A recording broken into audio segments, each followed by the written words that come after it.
So, especially for livestock producers, there's a couple of different good options. So, pasture, rangeland, and forage rainfall index insurance will insure you against drought-like conditions that might affect your hay or pasture production. There's also this new livestock risk protection product, which is available for fed cattle producers, feeder cattle producers, and hog producers.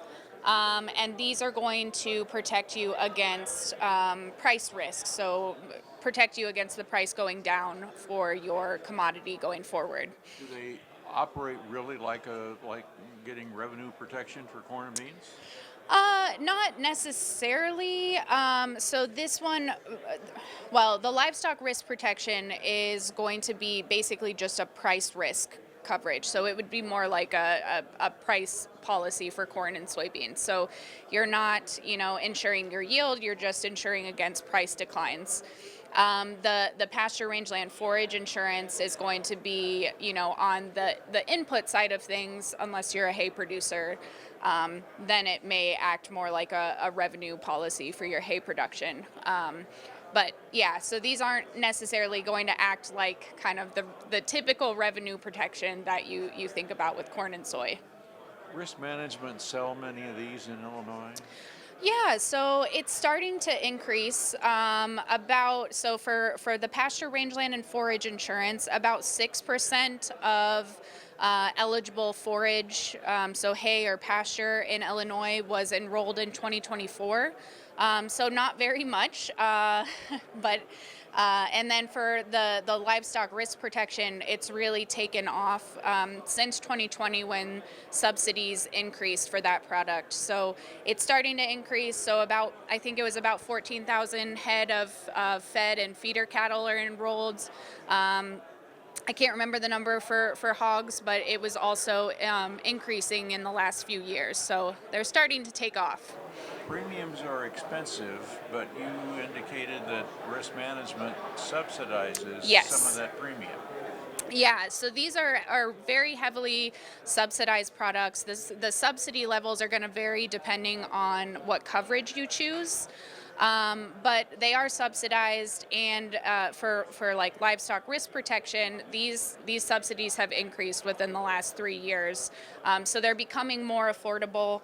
And then just for some context, I did calculate like the level of indemnity divided by the producer paid premium for the pasture, rangeland, and forage insurance over the time it's been available.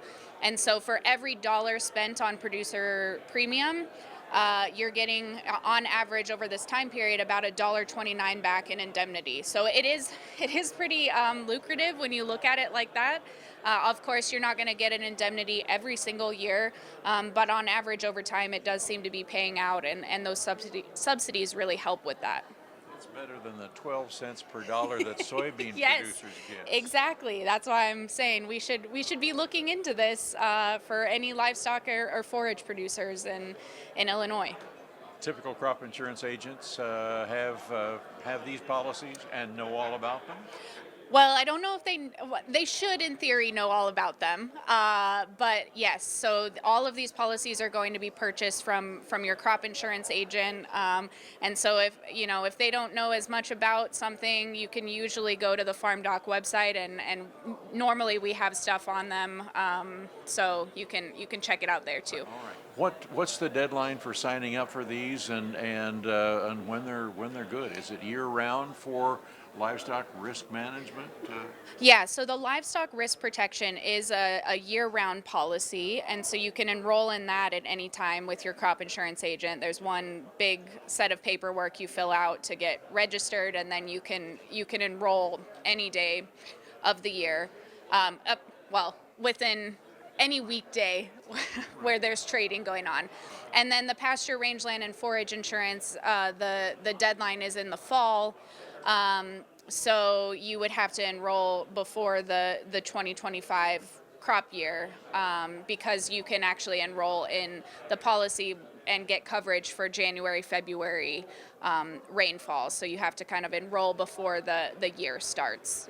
So that one goes more on like the calendar year.